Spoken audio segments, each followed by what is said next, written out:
Hello, hello. I got two now. I got white and I got red.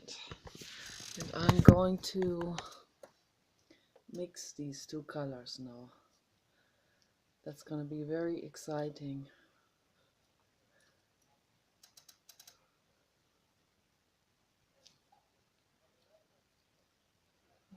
The universe likes to merge things.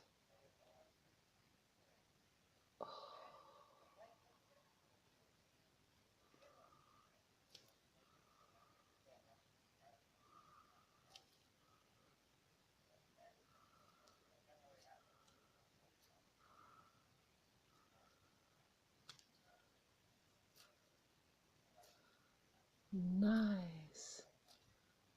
Nice, nice, nice. Nice, nice, nice. It's gonna be pink.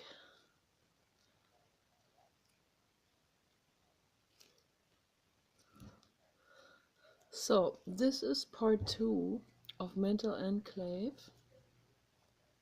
I just watched a very interesting T.L. Swan presentation. My tears were streaming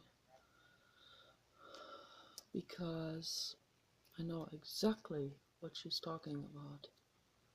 It's 100% true what she says, 100%. And so I was not finished with this video when the camera turned off because it reached its maximum filming capacity here on this tablet. Maybe I should have used less red for this. Should have used less red because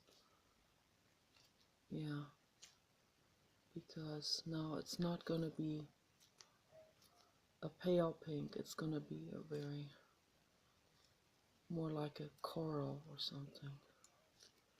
I wanted a pale pink. That's okay. So, but it's fun, it's wonderful to do this. This is a massive amount like that. It's very good for the hand muscles. It's like a spa treatment, feels really good. I recommend this to other people to do.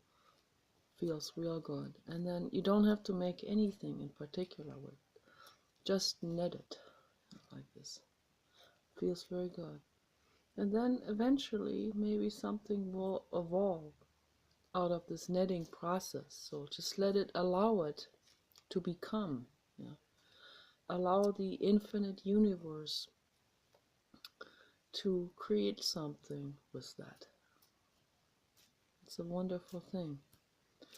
So I wasn't finished with the video. I wanted to, because there were so many things that I needed to explain in regards to the dream and in regards to reality that is happening, and that's what also initiated my dream. My dreams are not pulling things just out of nothing, because everything comes out of something, including dreams. So it may be a distorted reality, it may be that a person is in reality maybe shorter than in the dream or more colorful or whatever, but the bottom line, the bottom message of it, the bottom line observations, they are pretty accurate. And that's what we need to listen to when we dream, because it's our body telling us, when we feel a certain discomfort with something and it shows up in the dream, we need to listen to this. It's very important. So what happened after I was walking on all fours under the tables, I felt like I was in a terrible struggle with people. I felt like, how am I going to get them to look and see and listen? Yeah, see, it's becoming like a very saturated pink now. That's a nice color too. Um, so what happened after that is how it is sometimes in dreams that a person, a human, a dog is a person, but a human can suddenly be a dog, a little dog with looks like a poodle. And in the dream, that is actually a woman, that little poodle, and a very honest woman. So what happened is, and we pick up things from our surroundings during our wake time, and we also see energies of animals, and I think most people are able to do it. They're just not conscious about it. So we met this very nice friend of us, the only friend we have, and he has two, I think they're called Maltese, and they look like poodles, but they are very, very small, like more like Shih Tzu dogs, and they have poodle hair, white, all white, and but not really thick, but more kind of like thinner hair, like little thin curls. Very sweet dogs. Two girls, and Papa Dog likes those. When he meets them, he always is very happy to see them, and the one is shy and one is more outgoing. One comes up to Papa Dog, and that is the one I dreamed about, because I see all the way into the soul of every living being. I see their auras, I see their souls, I see the essence of them.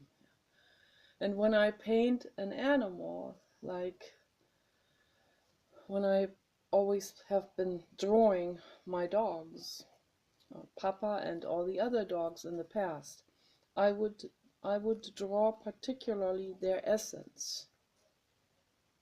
The essence is what interests me the most in that drawing. And that will always bring out a sketch that is very much alive and vibrating with their energy.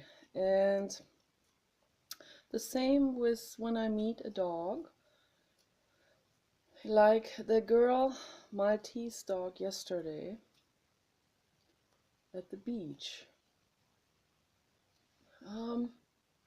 The way she came up to me with that sincere face, sincere energy, sincere outgoingness, sincerely loving, coming up to someone, wanting to establish a contact. And so this, her energy, and I see her past life, she was a Christian woman in her past life.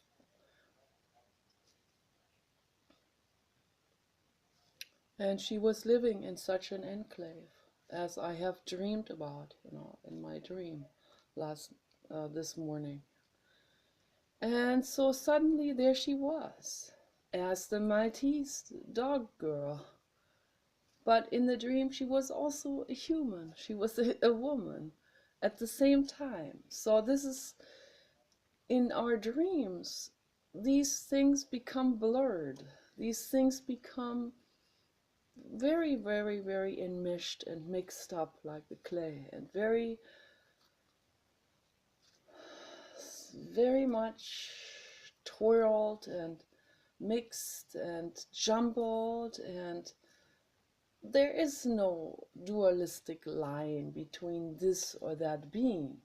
It's all, we're all together in this, we're all connected, interconnected.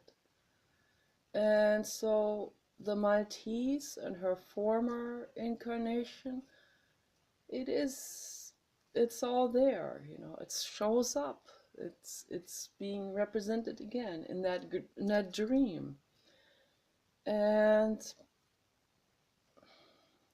she learned a lot, as a dog, as the dog that she is now. She has learned a lot. She's learned things she has not known in her former life. She didn't know in her former life that dogs are equally sentient to us, because she grew up in an enclave and all of this. So now her soul decided it was time to come back as a dog. And she also died very early, like around age 60 in the former life, because she lived a very unhealthy lifestyle. And so when she came back, it was like, yeah, that was the next learning step to make.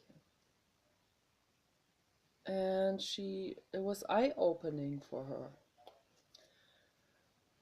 And so when I met her in the dream, I saw her former incarnation in her, and I also saw who she is today, the dog. And no difference between the two living beings in sentience and also in perception, in energetic perception. I'm not talking about language, I'm not talking about math or abstract type of problem solving. I'm talking about perception, energetic perception. Dogs are actually much more accurate with that than humans, much more psychic. All animals are much more in tune than humans. Humans have tuned themselves out of that. Happened a long time ago already.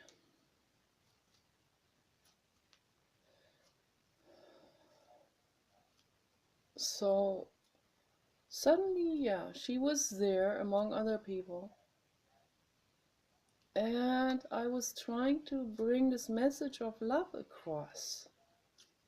And I actually started crying, and all these people called. But there she was, the Maltese lady. And she looked at me,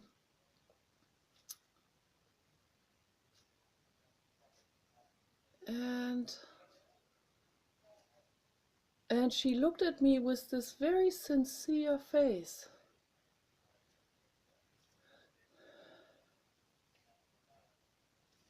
Not cold. She was told to be cold. But she learned in this lifetime, as the Maltese, that being cold is just an avoidance. It's an avoidance reaction. It's a state of resistance to something they're afraid of. So she, because as the Maltese, she saw who I was. She saw that there's nothing to be afraid of. She had already seen through this and seen what people do, with their egos and how they avoid certain things that don't fit into their religions and so on.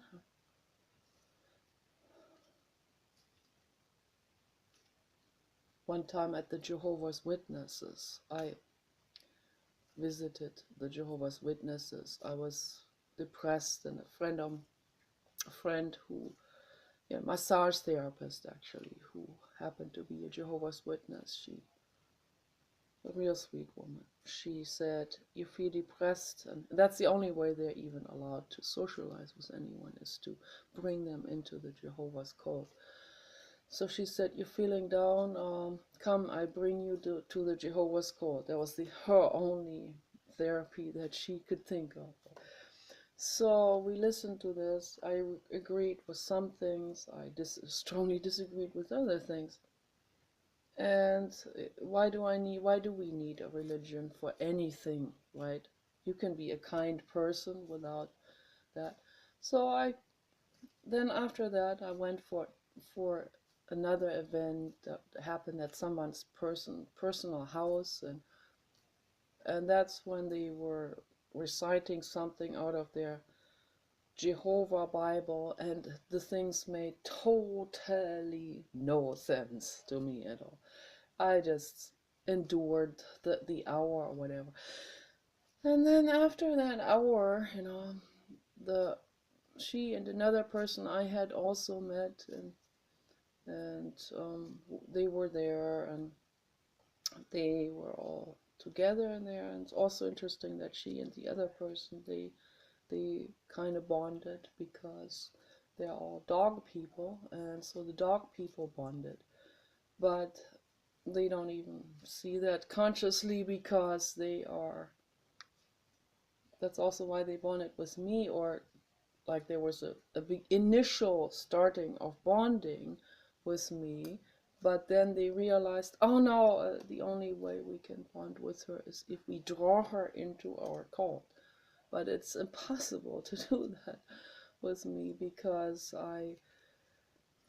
it doesn't make sense what they're talking about, and I can't kid myself into something that doesn't make sense, you know, some kind of biblical stories or something that don't pertain to our life today at all.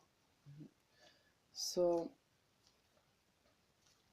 so in that, after that study that they have done there of their Jehovah Bible, there was the other lady and my massage therapist and some other people. And we were talking, and they were talking about something they were introducing the Jehovah's Witnesses to some community in South America, and they went there together and always trying to draw people into this, right? That is their whole mission. And they said how nice they were, and how hospitable and friendly, and so then I said, because I responded to that, I said, yeah, that's wonderful, to be nice. It's love, and I didn't necessarily mean to be in any way preaching to them. I just responded as a feedback, and I said, it's nice to be loving and kind, and love is the only thing that matters, to be loving to all living beings. And then this other lady, the older lady, not my massage therapist agreed with me, but not openly, because she was actually very timid and afraid that if she agreed with me openly, then it would go against the Jehovah's Witnesses, and then she might get kicked out. So the older lady kind of looked at me, because I know the older lady has love in her. She had two Great Danes. So the older lady, a nurse, then she looked at me like I said something forbidden. There was something that didn't come out of the Enclave realm. So it was like a look like this. Oh. And there was a lot going on inside of that brain, because I said something that didn't have anything, that didn't need a code. Yeah, I mean, this is just a universal truth that I said there. It didn't need it. It flew over and through and above and extended out on all limbs out of their Enclave template. So it was that was a little bit startling to her. So she didn't say anything, because it's the truth. You can't argue against that. So that is always my struggle. Okay, always saying something that then somehow, in the most well-meaning way, in my intention is to heal the world, it steps on some egos. It goes out of the religion, there it steps on their egos. They feel invalidated, as Theo Swan was talking about this, the reactions of people. you talk about something that is novel, that people haven't thought about, and it feels to them like you have stepped on them, you have invalidated them because they have identified with their boxed up enclaves. So when you identify yourself with a boxed up enclave, you feel stepped on every single time someone says something that does not come from that enclave. Something that a flower that has been picked up outside that enclave. Okay.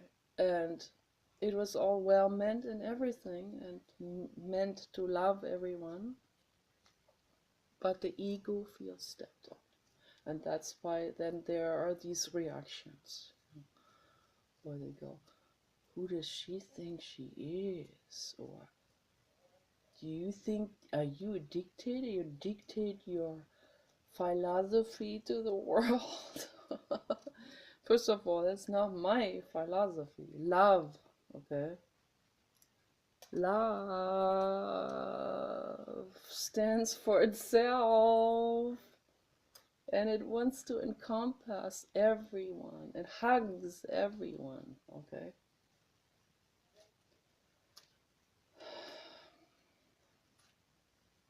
I'm just a messenger. The message stands for itself. It can stand on its own legs. It doesn't need a religion or some platform to carry it. No. It's universal. It's infinite. Love is infinite truth. And so people understand that, like T.L. Swan and Eckhart and Clown Nicola, you know, they want to bring this to the world. They want to sow those seeds. They want to snow it down onto everyone. They want to paint everything with that healing clay of love. And we get hated for that.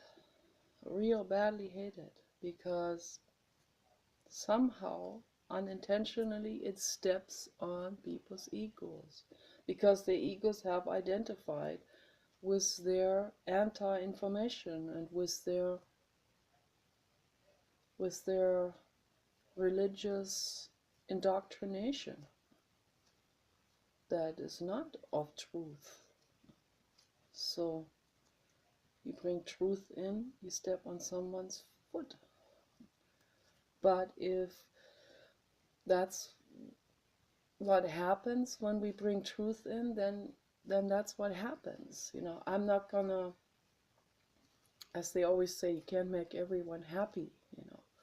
That happens because of the ego, that we can't make everyone happy. Otherwise, if the ego wasn't standing in the way, we could say, here's love, and they would take it. And they'll say, thank you, it's awesome. Let me try love. So, yeah, and in that dream, I was struggling. There was this struggling energy, and the people were not receptive. And suddenly there was the Maltese dog and woman in one. And she had learned something already in the Orion Nebula and beyond, and coming back as the dog. And suddenly, you know, it was eye-opening, all of this. Seeing things from a different perspective now. Seeing things out of the eyes of that other being. And then, I get it. I get it now. I get it. But then, you know, again at that party, again at that, surrounded by a lot of very unconscious zombie type of people who latch onto the religion, who don't want to hear anything else. The Maltese girl tries to just bring love in her mellow, sweet, gentle manners and stuff like this. Not a confrontational person. So But she saw me. She saw, and her face said, "I see you. I know what you're saying is true. I see you, and I love you very sincerely." And I was very grateful for this. There's the Maltese girl who sees me from all those people that, I haven't known for very long. So, and suddenly there was someone who saw me and understood and understands the message of love. And it was just it was a very wonderful thing. So then I said to the Maltese girl, I said, "I see that you understand." And then I said something else that I finally, after that, I woke up. I said to her, "And you see me now as the person who you really are, not as the religious person, not as the person that belongs to that enclave, not as the person with this title or that etiquette or whatever, uniform or status, or whatever, belonging to something else, being carried by something else, presented to you by ExxonMobil, how this always goes, and brought to you by Lockheed Martin, Eli Lilly. It's always like the corporate latching on to things. And religion is corporate. People need to know this. Yeah, make a nature photo without a Jehovah's Witness psalm on the bottom. Or whatever evangelical kind of Bible quote. It muddies the water. Why not have the photo of nature standing by itself? So anyway, I said to the Maltese girl, "You just spoke to me as you." And a zombie lady stood behind her, next to her, and was listening to our conversation. And I could see that the zombie lady's brain was doing somersaults when I said that, because there's so much truth in it. She spoke to me as herself, as who she really is. I see you I see you as the living being, and I see you as me being the living being that sees you, not brought to you by ExxonMobil or the Bible or this or that religion or cult. But I, as a living being, I see you. And I cried when I said that to her. You see me as you. And that is a wonderful and precious thing.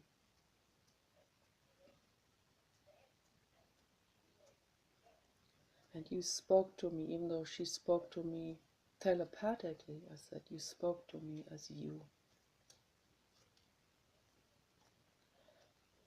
And not as your religion.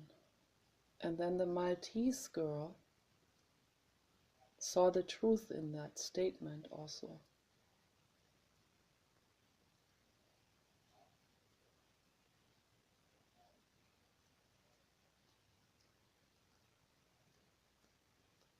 And the zombie lady standing a few feet from us, her brain noticed it as truth, but her ego didn't want to let go. The ego kept clinging, and wanted to dismiss that as something not true, but it was not possible to dismiss it as something not true. So then there was some kind of mixing of two colors going on in that lady's brain, and that's the integration process. It is a gradual, very, very gradual integration process that happens in people. Teal Swan calls it the completion process, where things line up, where you start to make sense out of things, where you see the truth in things, where you introspect. I call it the integration process. I come from primal therapy, and I'm used to their terminology. That doesn't mean I cling to that school. I don't cling to that school. I just happen to come from that school. But no, I don't cling to it. I see they were trying to piece all this together themselves, trying to make sense, trying to figure out how to create the best integration process therapy, and they made mistakes because people make mistakes.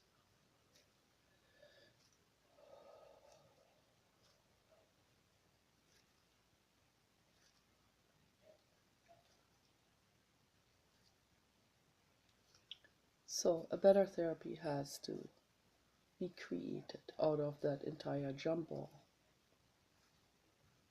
I like Teal's approach very much. It's just that I personally, I would not do the type of role play, although I think it's good. It works. It Some people might be just too afraid to do this type of role play. Ad hoc role play comes a little bit as a surprise. For some people, it might be very beneficial, but it would not work for me, that role play. So I would have to say that up front to her if I came to her workshop. No role play with me. I don't like surprises. I like talking. I'm more into blabbering.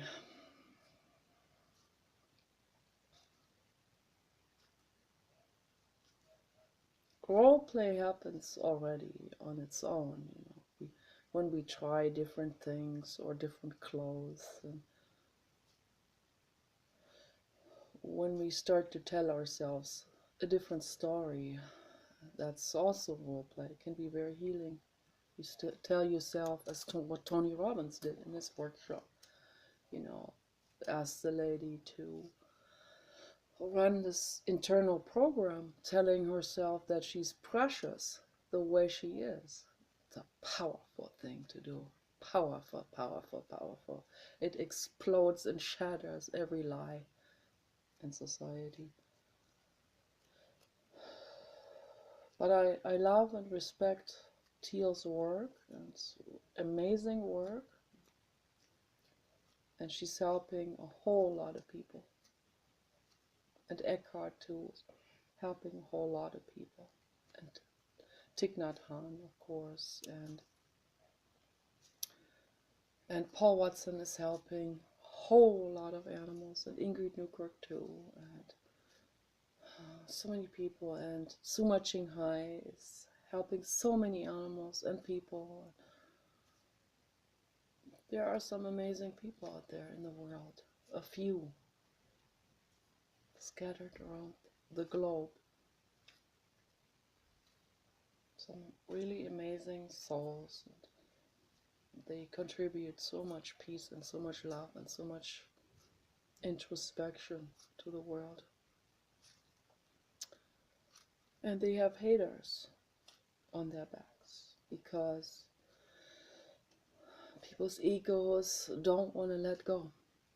Truth means the ego has to let go of the lie. And that hurts too much. And I just wished they could let go. Allow yourselves the luxury of letting go. And I love what Teal said in the very end of the the questions and answer video. What do you want to say to the haters directly? So she said, do it, take that approach of introspection.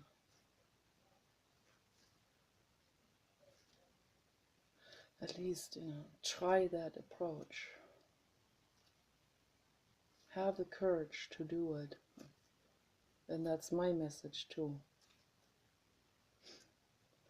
Have the courage to introspect and allow truth and love and art. And allow yourself to be who you really are, not what society expects from you. And please, without the tag of ExxonMobil or Jehovah's Witnesses or Mormon or whatever it is. Throw that tag away.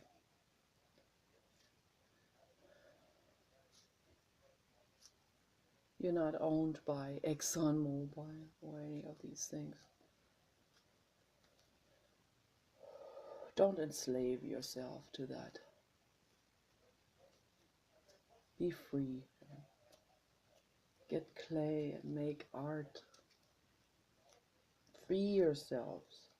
Very important to do this. Seems like child play and people dismiss it as something. Oh, why should I do this? You'll be surprised what it does to your brain. If you buy Play-Doh and start knitting and making videos even while you do it, talking about your life, being honest about things to yourself and others. Can you imagine how powerful that would be for the whole world if everyone started to make a video like I am making and sharing their thoughts with others and their stories and crying and laughing with the camera and with the community together? That would be incredibly powerful. Hate would become recycled into love.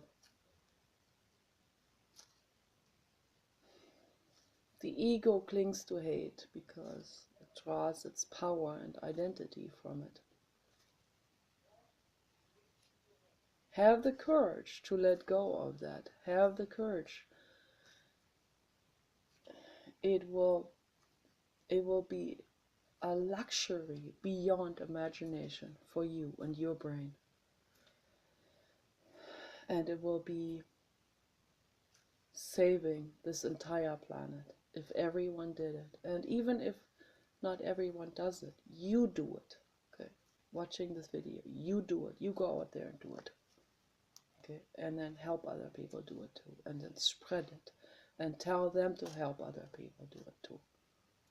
And that's how things are gonna be healing. Okay, every person is responsible for the well-being of the entire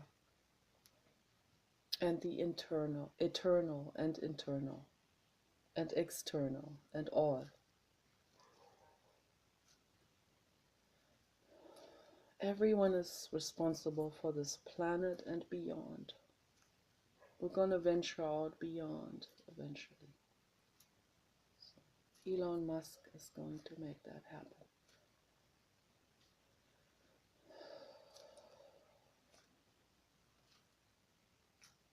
He is Nikola Tesla reincarnated. An amazing, amazing man.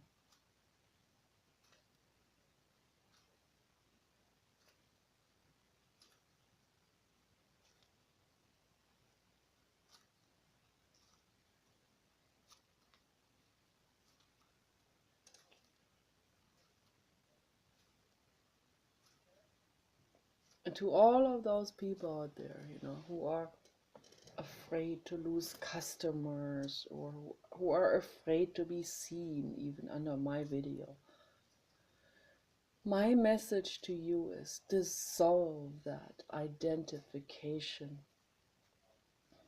with your public persona popularity and your customer, your clientele, and all of this. Have the courage to bring the message of love into, merge it into your work, merge it into your public speaking engagements, merge it into as a message into your work ethics and practice. Do it. Have the courage to do it. Jeff Bezos, you can do it. You're so powerful, you can do it. You're not going to lose customers because you bring the message of love across.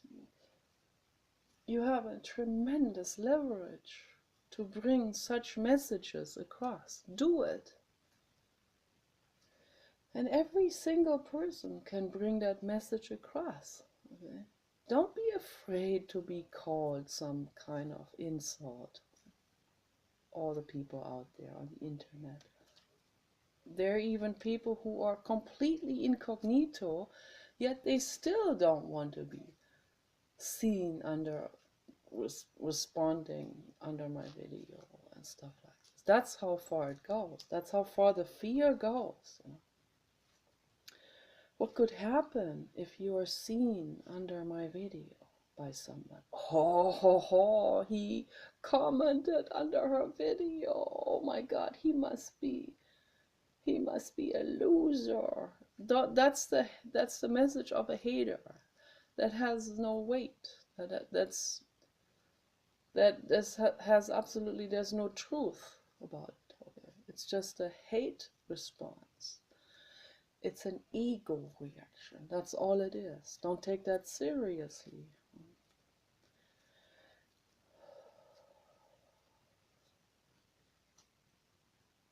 You are a winner if you follow your heart. Always. You are a winner if you bring the message of love to the world. If you're a complete winner when you wear pink, as a man in particular, for all the men out there. I know that some men love pink. I love men who love pink. Pink is not just bound to me being a woman. Pink is not just an expression of sexuality or female sexuality. Pink is an expression of love and life. And every man can wear pink too. And that's what I love. That's why I had such a crush on, oh my gosh, this is such an amazing singer. The singer of Y&T. Amazing. In the 80s, he wore a pink, kind of like a, sort of like a jersey type of jumpsuit. It was kind of like this type of, I think it was exactly this pink. And with some gold beads on it, and just so lovely. Amazing. I love that guy. The coolest guy, to wear pink, to have the courage to wear pink. That's a message to the world. But why were they so underrated? The best heavy metal band that has ever existed. Because the egos were too afraid to accept, the band with the pink guitarist and singer and the message of love and kindness to the world.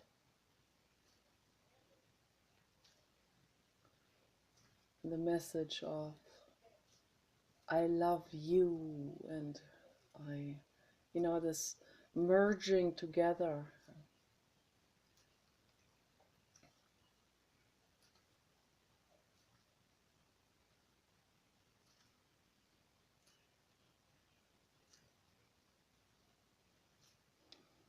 That's what I loved about that band so much, is there was so much vitality and positivity and pinkness and love always in the music. Always was, always is.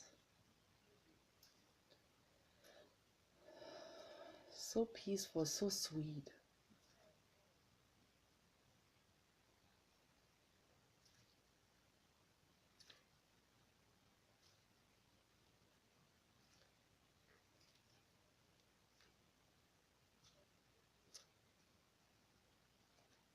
The ego needs to be dissolved. This is very, very important. And it's possible, you know, it is doable. We can do it. We can definitely, definitely do it. So listen to the right people. Listen to Jiddu Krishnamurti. That's all I can say to, you know, as to give you homework to do. Get clay, meditate, drink a lot of water, a lot of tea, and go vegan and listen to Jiddu Krishnamurti, okay? And your life is gonna become very luxurious. Okay? You guys take care.